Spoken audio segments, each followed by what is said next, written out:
Welcome to Mindful School Marketing, your go-to podcast for personal and professional growth. We're school marketers, business owners, and moms passionate about connecting other school professionals with tools and strategies for success. We love solving problems, exploring new ideas, and thinking outside the box. Let's transform your school and life starting right now. Welcome to Mindful School Marketing. I'm Tara Clays. And I'm Aubrey Bursch. Today, we are going to be starting something new. We're introducing a series, I guess we can call it, some short actionable content. These are quick little episodes that you can just digest really quickly with a topic that Aubrey and I are going to cover based on our experience and what we think and have heard that you guys want to hear about. Absolutely. And we're kicking off this series by talking about school websites with Tara. So before we dive in, though, Tara, you're not just a school marketer talking about websites in theory. You actually build and maintain them. Can you tell our listeners who don't perhaps know a bit about your background a little bit more about yourself? Sure. Yeah. So my company, Design TLC, is a web design agency based in Arlington, Virginia. And I have been developing websites for over 15 years and been a marketer for, about 30 now. So for the last many years, our focus has been exclusively on school websites and education-focused nonprofits. So it's what we would call our niche, and we love it. We love working with schools.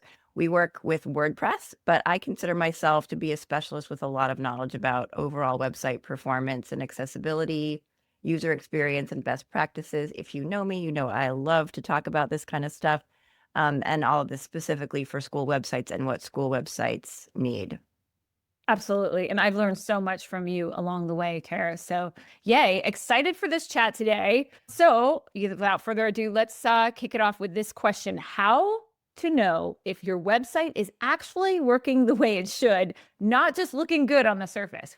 This is a great one. I can't wait to hear what you have to say. Yeah, I mean, we have schools come to us who say, like, I really don't know if my website is a mess or not. They may be having trouble on the back end with it. They just aren't sure if it needs to be updated, if it's, if it looks okay, but also if it functions okay. So a lot of people just don't even know where to start and understanding that. And I think about it kind of like getting an annual checkup. Like when you go to your doctor maybe once a year and you get your blood work done and they check everything out.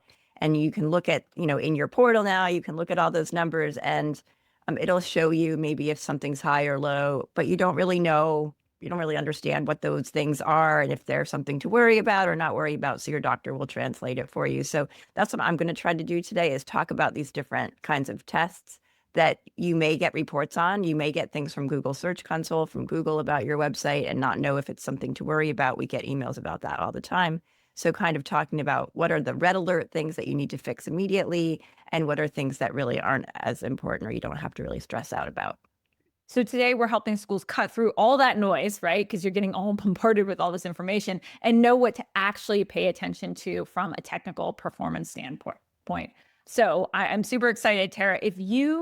Let's just dive right in. If a school could only check a few things to know their website is technically healthy, what would those be? So website speed is something that people don't really think about necessarily because you might be on a really fast router. You may have really good service, but not everybody has that. And also because you may visit a website often, your website has cached the results. It's saved the way that your website looks and how it's supposed to load. And so you may not be getting an accurate representation of how fast or slow your website loads. So that's website load speed is super important. Lots of studies have come out, and this is probably going to change soon, but Google says that your website should load in under 3 seconds. So you can use a tool like GTmetrix, or Google has its own free tool, the Web Vitals, Google's light speed test. So you can check, or Lighthouse test, you can check that yourself, and it will give you a few different metrics within that. It will tell you how fast your website loads, with the largest content full paint, that means how long it takes for most of your website homepage or whatever page you're testing to load. And then the cumulative layout shift is about how much things may move. So if you have a slider or a video, you may see the CLS, cumulative layout shift number, may not be scoring well. And that it's often the case with sliders. We see that. So you want to try to just minimize the amount of slides that you have and just the amount of things happening on your website. That doesn't mean you can't have some cool interactivity, but if you see your score low, that's probably why. So I recommend using Google PageSpeed Insights or Google Search Console also has a Web Vitals report. So if your website is connected to Google Analytics, you probably are connected to Google Search Console, or you can easily do that. And that will give you some reports. And I'll talk more about some of those reports later.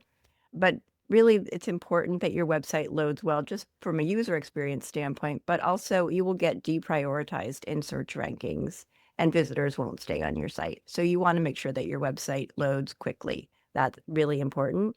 The second thing that you want to test is, of course, that your website loads on mobile and loads quickly on mobile, but also that it looks good on mobile, that it is mobile responsive, meaning that your website reorients the content to fit well on all different screen sizes.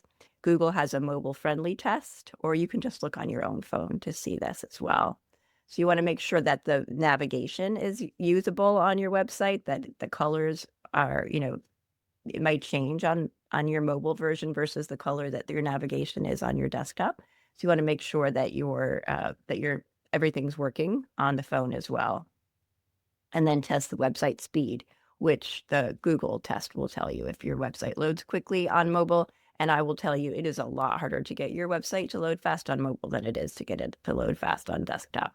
And then the last thing that I will talk about that's important is broken links.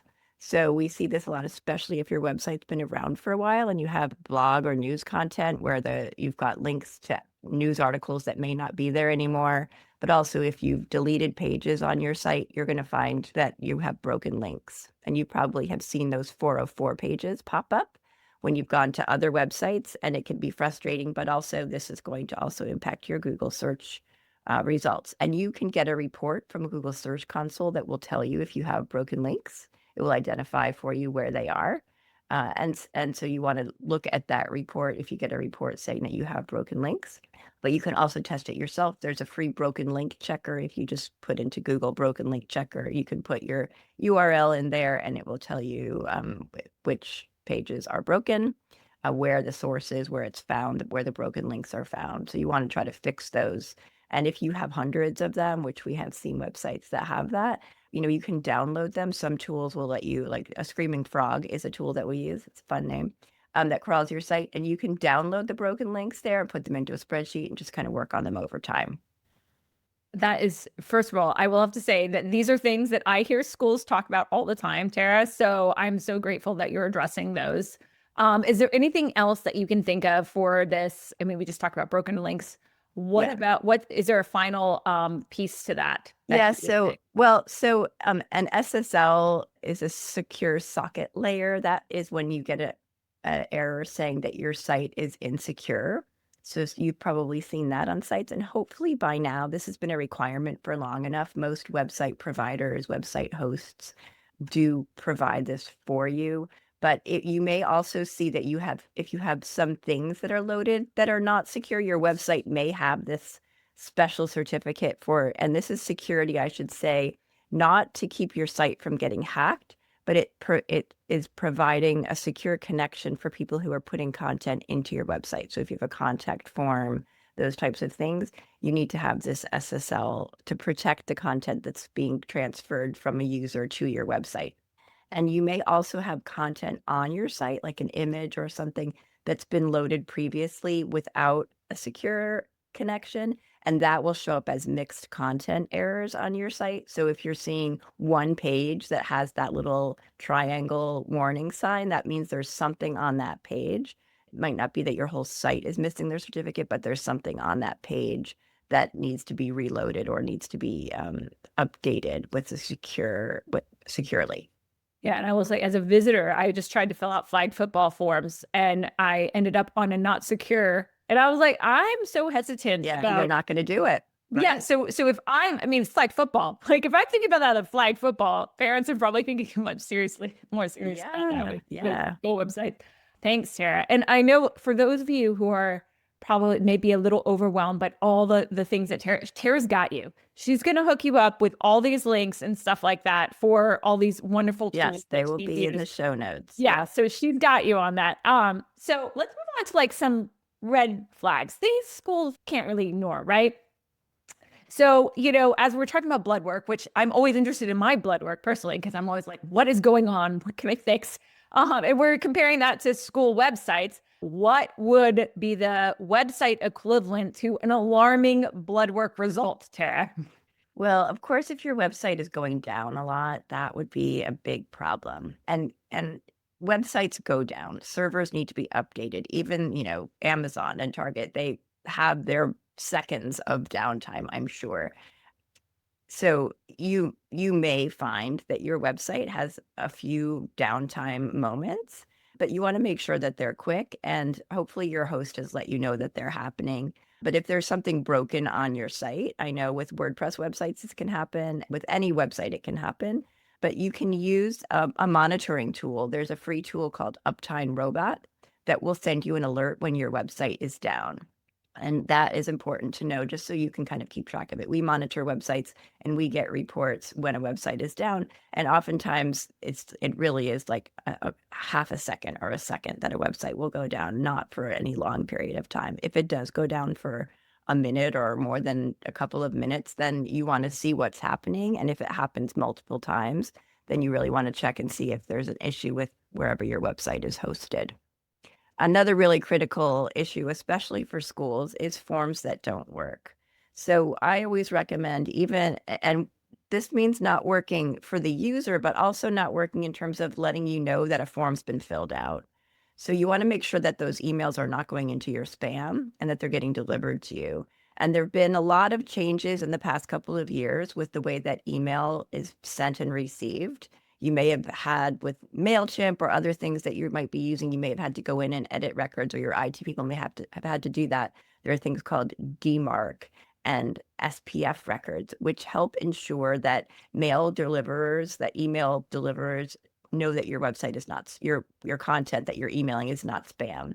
So if you don't have that set up, it's possible that your emails are not getting to you. So you want to test your website's forms. I recommend testing them every 4 to 6 weeks. Just set a note on your calendar to go in and just send your contact form or send your inquiry form to yourself, just to make sure that it's working, that the response message is up to date. If it says we'll get back to you for our upcoming open house on January 3rd and it's now April, right? So make sure that the messaging there is correct. And then also that you're getting, or whoever is supposed to be getting them, gets those notifications that they're being successfully delivered. So you just want to make sure that those forms are getting through. And then, a few things that I would say are not necessarily red alert type of things, but that are important is we are really focusing on accessibility right now. So making sure that your website works for users, even if they are using things like screen readers. So making sure that you have the acceptable HTML structure for your website so that a screen reader can read it. Make sure, if you haven't tried this before, make sure that you can click the tab button when you go to your website and that it will navigate you through your menu. Not many people do that to test it, but if you use the tab key, it should take you through all of the items in your navigation so that someone who isn't using a mouse and just has a keyboard can tab through. And that also helps to indicate screen reader usage as well, which follows through that same type of process. You also want to make sure that your color contrast has enough, your colors have enough contrast to pass WCAG compliance. So that's the accessibility standards, and you want to just pay attention to that. A lot of us haven't been doing that over the years, and it's just more recently that we are doing it. So you have to give yourself a little bit of grace to work through this, but it may require that you create some alternate versions of your brand colors in some cases, because if your text is green, for example, and it's not a very dark green, I can almost promise you that there's not enough color contrast if you're using green as a text color. Same with orange. They're colors that we love to use, but they are notoriously difficult to create enough contrast. So you have to create an alternate version oftentimes. There are some free tools that you can use to check your color contrast, and just if you're curious. So the Wave accessibility tester is a Chrome extension that you can put on your site or a website that you can go to. You can put in color contrast, the color of your text and the background color, and it will tell you if you are failing or passing that test. And then, of course, a red flag, a red alert would be having expired content.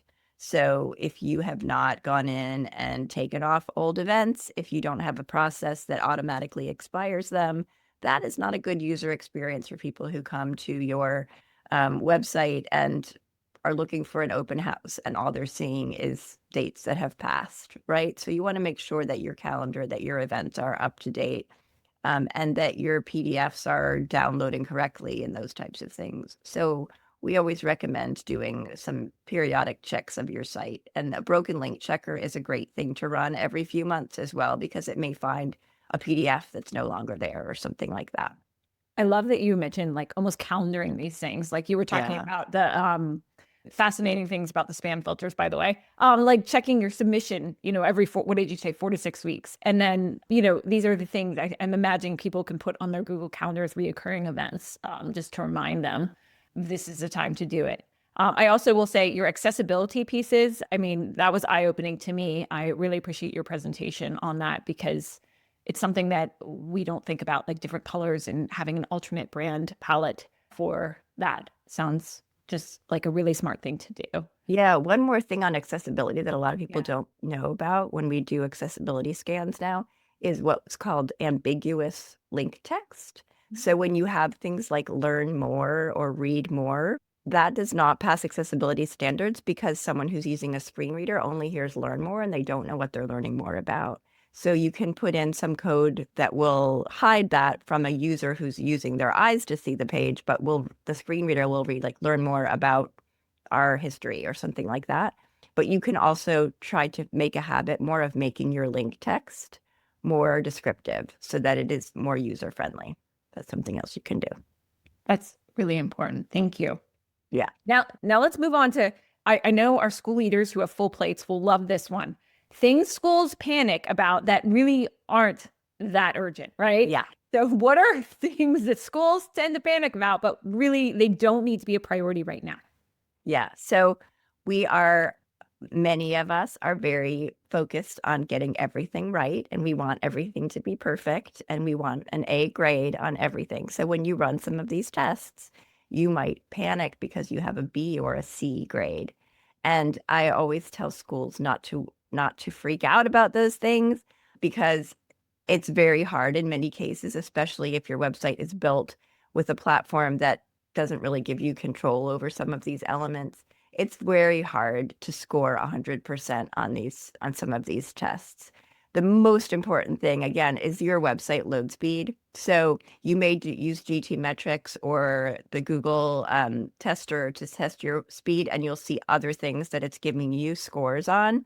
You don't have to Your website is still functional, even if you're scoring a 60% on mobile in Google's speed test, as long as it's loading in under 3 seconds. So the other things that can be done, like what's called minifying code, trying to make your code less bloated, all of those types of things, they might not be things that you can actually impact. What you can impact is putting images on your website that are optimized for the web or using a tool that will optimize them for you, doing things to try to improve your website speed, but not really getting down into the weeds of not having 100% or having a score that seems lower.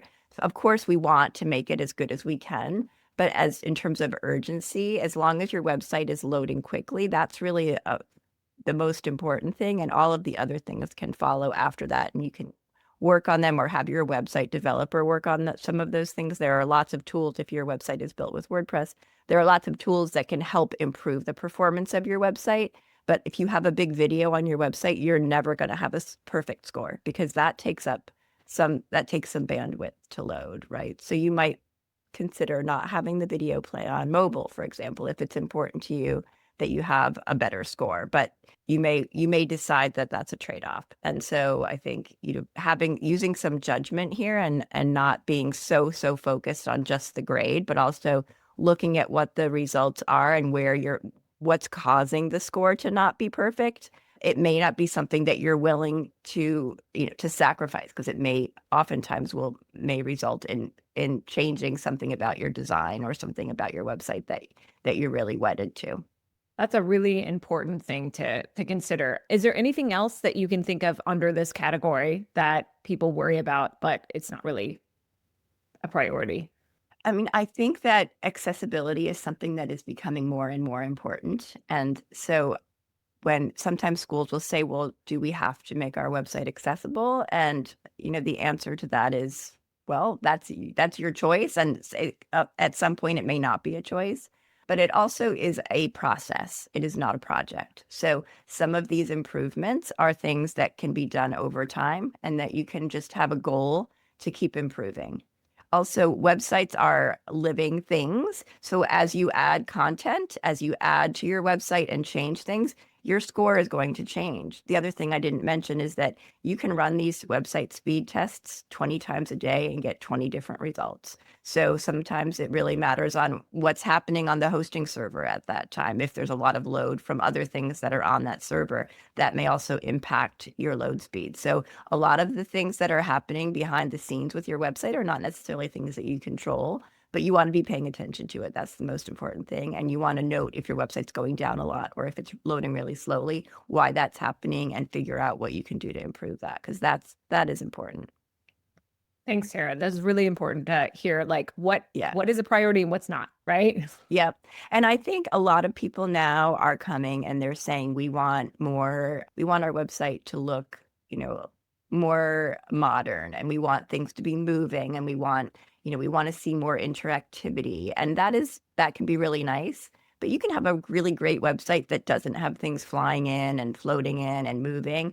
Just because your website doesn't have those things doesn't mean it's a bad website. As a matter of fact, for a lot of users, that might be better. People who have, different health issues, they may not respond well to things that move too much. So you want to really consider the most important things that I've talked about and not get really hung up on, does my website have the fancy new feature? Does it have the new whatever it is the text is typing in, or different cool things that you see? Those are cool, but your website visitor is probably not as enticed by those things as you or your team might be, to be honest. So if your website is communicating your message, if your images are good, if the website loads fast, and if it's easy for people to find what they need, those are the most important things for your website. So I wouldn't get too hung up on like fancy bells and whistles, because those are not urgent. Those are not urgent. Yeah, thanks. I would second that as someone who does a lot of online audits. Absolutely. Thanks, Tara. Let's move on to how often, I love this part because it's going to be so actionable for people. How often should schools actually check? Like how to build all this into your workflow without it Yeah. becoming another full-time job for our amazing school leaders? Yeah. So I think every 4 to 8 weeks, I would just say dedicate 30 minutes, 45 minutes to your website check. And that means test your forms. That takes less than 5 minutes, right? Do a broken link check. That takes less than 5 minutes. Just walk through some of your pages and make sure that they're looking okay and nothing's broken. I think if you do that every month or two, you can feel more secure that your website is functioning well, and run a speed test as well while you're at it. That only takes a few seconds also. So I would say do those things. When you get Google Search Console emails, you might get those already periodically, and you may see errors that come in. I will tell you that 75% probably of the time that those messages come in from Google Search Console, they are false alarms. It will say things, it will tell you about there's redirects on your site. Well, redirects are not necessarily bad, or it will tell you the text is too small or too close together, and you'll go and you'll look at it and it's fine. So those often will clear up themselves, but it's worth checking those when you get them, or saving them up and checking them. So paying attention. If you don't have Google Search Console, get it and then sign up for those messages just so you can see them, but also know that those are usually not critical issues unless your website is down. And then quarterly, I would say, you know, test your website on your phone, add that into the mix, and go into your Google Analytics and your Google Search Console and just spend a little bit more time with it every quarter or so, just to make sure that you're not missing something. You could also, take a look at the accessibility stuff, but that is a bigger, that's a bigger bite. That's a bigger thing to bite off. So you might need to devote a little bit more time if you're concerned about accessibility, or hire someone to do that scan for you so that you can kind of have a list of things to work on for your site.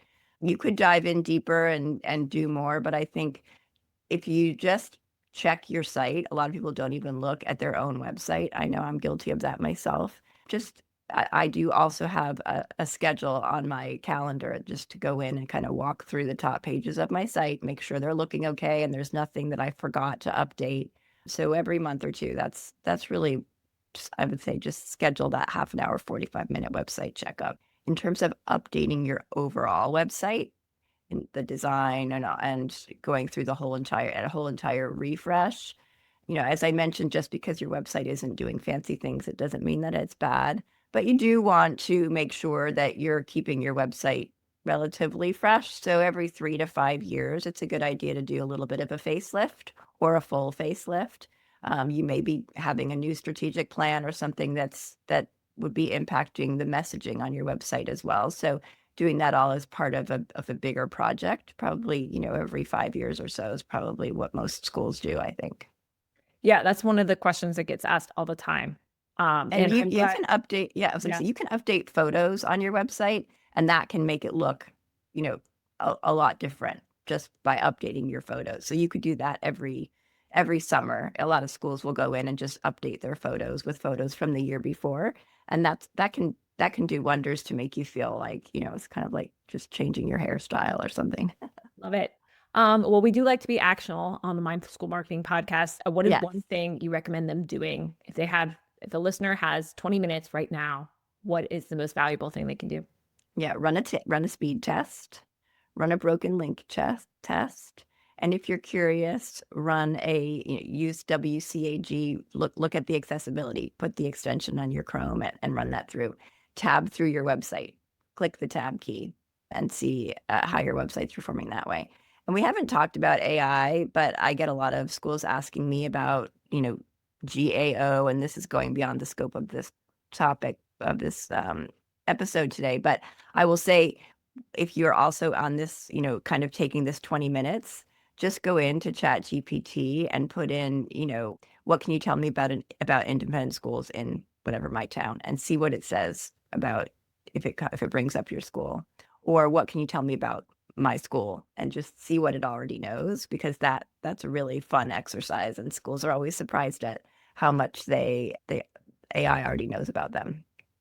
Oh yeah, there's some interesting surprises that come up during the Yeah. process. Yeah. So I'm going to put in the show notes a link to all of the things that we've talked about, that I've mentioned, all the tools I've mentioned. And I'll also put in like a website checkup tool that you all can use that I put together as well.